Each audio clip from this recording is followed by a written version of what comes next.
안녕하세요.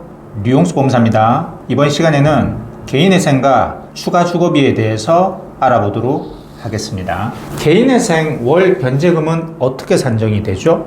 기본적으로 내가 매월 받는 세후 소득에서 최저 생계비를 제외한 남은 금액을 법원에 매월 납부를 해야 됩니다. 이걸 보고 바로 가용소득 전부 투입의 원칙이라고 합니다.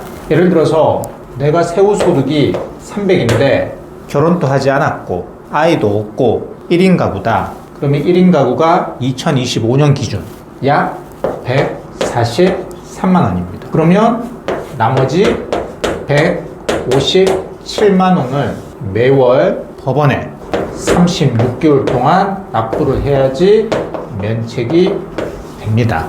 이 최저생계비가 높으면 높을수록 매월 내야 되는 변제금이 줄어들겠죠. 이 최저생계비를 늘리는 방법은 부양해야 되는 가족이 많으면 많을수록 공제가 됩니다. 2인 가구, 3인 가구 이런 식으로 늘어나면 늘어날수록. 그래서 이 최저생계비가 너무 늘어나서 세후소득보다 높아진다. 그러면 개인회생이 아니라 개인 파산으로 진행을 하셔야 됩니다. 그게 훨씬 더 좋고요. 채무자 입장에서는.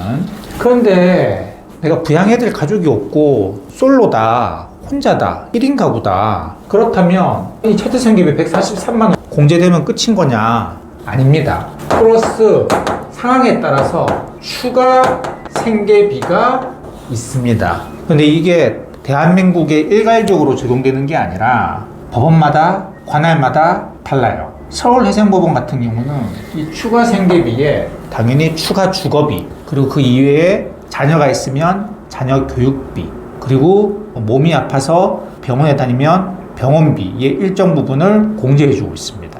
하지만 전문회생법원이 없는 다른 지방법원 같은 경우는 원칙적으로 이거를 인정을 안 해줍니다. 이 최저생계비에 다 포함되어 있다라고 봐요. 그래서 전문회생법원이 아닌 법원 같은 경우는 이 추가 생계비를 인정 안 해주니까 그냥 기계적으로 최저생계비만 공제하고 변제계획안을 제출하는 사무실이 상당히 많거든요.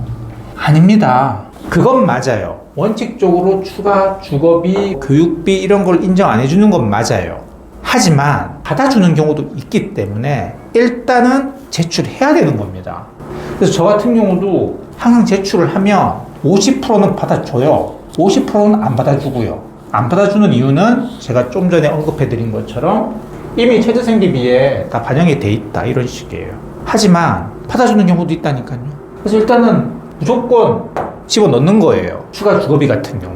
예를 들어서 강역시 추가 주거비가 보통 약 20만 원이거든요. 그럼 내가 월세 한 30만 원 내고 있다. 그러면 20만 원 공제해달라. 그러면 1인 가구 기준으로 143만 원 플러스 20만 원, 163만 원이잖아요. 20만 원을 절약할 수 있으면 137만 원만 내면 되는 거예요. 이게 36개월로 쌓이면 얼마나 큰 돈입니까? 인정받고 인정 안 받고가. 법무사님이 알아서 일단 월세 사시니까 제가 추가 주거비 반영해가지고 제출하도록 하겠습니다. 하지만 안 받아들여질 수도 있습니다. 이렇게 해주면 제일 좋고요. 그런데 그걸 모르거나 어차피 지방법원 안 받아주니까 아예 안 넣거나 이런 사무실 같은 경우는 여러분들이 먼저 얘기를 하세요. 법무사님, 제가 월세에 살고 있는데 추가 주거비 약 20만 원 또 최저생계비에 포함해서 제출해 주세요. 만약 담당 법무사가 아유 지방법원은 안 받아줍니다. 넣을 필요 없습니다. 이러면 그런 사무실은 나오세요.